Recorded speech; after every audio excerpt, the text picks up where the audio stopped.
नमस्कार प्रिय दर्शकों, मैं आचार्य आशीष सेमवाल आपके चैनल एस्ट्रो कालगणना में आपका बहुत बहुत स्वागत करता हूं। आज मैं आपको जन्म पत्री के आधार पर, जन्म कुंडली के आधार पर संतान योग के विषय में जानकारी देने जा रहा हूं।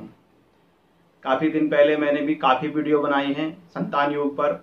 अभी तक आपने वो वीडियो नहीं देखी हैं तो आप उन वीडियो को भी देखें और मैं उनका लिंक वीडियो के नीचे दे दूंगा। आप उनको जाके देखें कि किन किन राशि वालों का संतान योग कब बन रहा है। और अब मैं जन्म पत्री के आधार पर आपको संतान योग बताने जा रहा हूं। अगर आप भी जानना चाहते हैं कि आपका संतान योग जन्म पत्री के आधार पर पूर्ण बन रहा है तो आप अपनी जन्म पत्री को देखें, खोलें और देखें। अगर आपकी जन्म पत्रिका में ये योग है तो आपका संतान योग परफेक्ट बनने वाला है, यानी कि आपकी संतान योग आपकी जन्म पत्रिका में है। अभी तक आपने हमारे चैनल को सब्सक्राइब नहीं किया है, हमारे चैनल को सब्सक्राइब करें, लाइक कमेंट शेयर जरूर करें, जिससे हमारी बनाई हुई वीडियो आप तक सबसे पहले पहुंचे। इसलिए आप हमारे चैनल को सब्सक्राइब करना न भूलें। चलते हैं जन्म पत्री के आधार पर संतान योग के विषय में चर्चा करते हैं।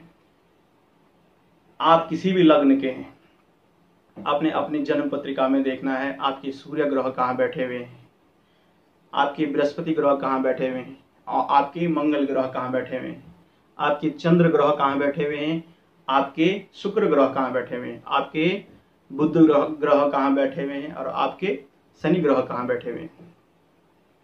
संतान योग को जानने के लिए जन्म पत्रिका में जो पंचम भाव होता है, जो मेरे पहले से जो दर्शक मेरे से जुड़े हुए हैं उनको पता है कि पंचम भाव कहाँ पे होता है।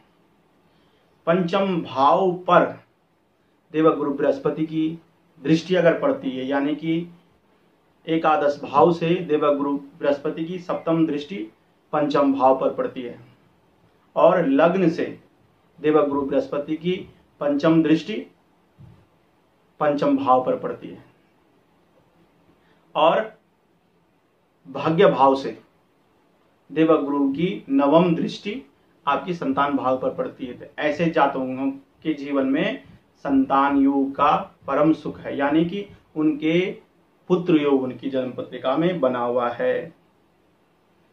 दूसरा ग्रह मंगल ग्रह।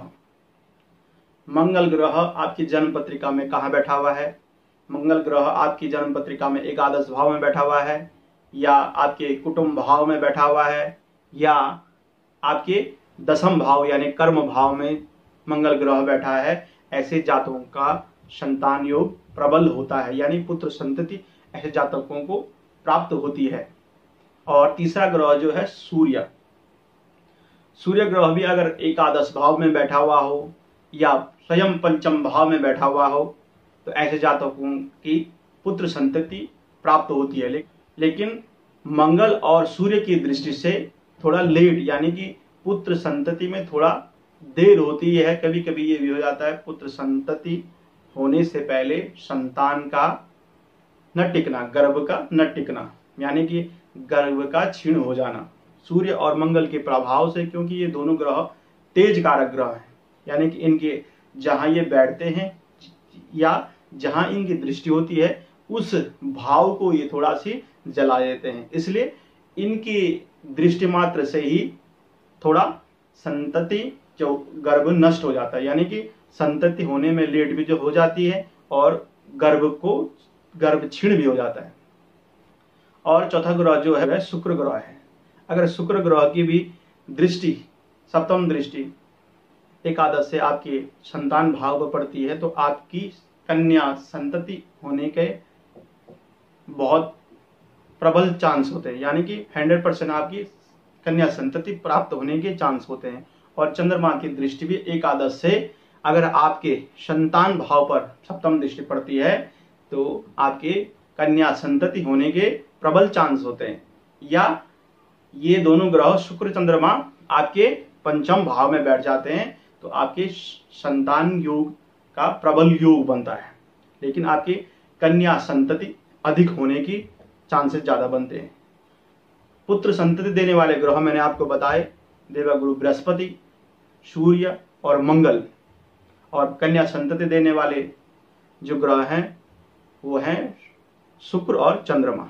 ये दोनों ग्रह कन्या अधिक देने वाले ग्रह हैं, यानी कि स्त्री कारक ग्रह ये दोनों हैं। तो पुरुष कारक ग्रह 3 मैंने आपको बताए, और 2 ग्रह जो है नपुंसक कारक ग्रह हैं, वो दोनों कौन कौन है? शनि और बुध। लेकिन ये शनि और बुध भी पुत्र संतति देने में प्रबल दावेदार है, यानी कि ये दोनों ग्रह भी पुत्र संतति देने में 100% देने में सक्षम है। नपुंसक ग्रह भी सक्षम कैसे बन जाते हैं? जब ये पुरुष राशि में बैठे रहते हैं, यानी कि जब ये मेष राशि में, जब ये धनु राशि में, जब ये सिंह राशि में, जब ये वृश्चिक राशि में, जब ये मीन राशि में, इन राशियों में जब ये ग्रह बैठ जाते हैं तब ये पुत्र संतति योग आपके लिए बनाते हैं। और ये दोनों ग्रह शनि और बुध ग्रह अगर कन्या राशि में बैठते हैं, यानी कि कर्क राशि में बैठते हैं, शुक्र की राशि में बैठते हैं, यानी वृषभ राशि में बैठते हैं, तुला राशि में बैठते हैं, तो ये क्या देने वाले होते हैं? कन्या संतति देने वाले होते हैं। आज मैंने आपको बताया पुत्र संतति के बारे में कि आपकी जन्म पत्रिका में ऐसा योग बना हुआ है तो आपकी पुत्र संतति जरूर होगी या कन्या संतति जरूर होगी, यानी कि आपके संतान योग आपकी जन्म कुंडली में प्रबल बना हुआ है। आप घबराएं नहीं कि मेरी संतति होगी नहीं होगी, या संतान होगी या नहीं होगी, पुत्र संतति होगी या कन्या संतति होगी, मैंने आपको बता दिया। या आप पूरी जानकारी जन्म पत्रिका या कुंडली के बारे में जानना चाहते हैं तो आप हमसे संपर्क करें और अपनी जन्म पत्रिका पूर्ण विश्लेषण कराएं कि आपकी जन्म पत्रिका में पुत्र संतान योग है या नहीं है, या कन्या संतान योग है कि नहीं है, क्योंकि पुत्र संतति के काफी ज्यादा योग होते हैं। ये मैंने कुछ योग आपको बताए, आगे भी आपके लिए पुत्र संतति के बारे में जानकारी लाता रहूंगा। तब तक के लिए मुझे अनुमति दीजिए। जय माता दी।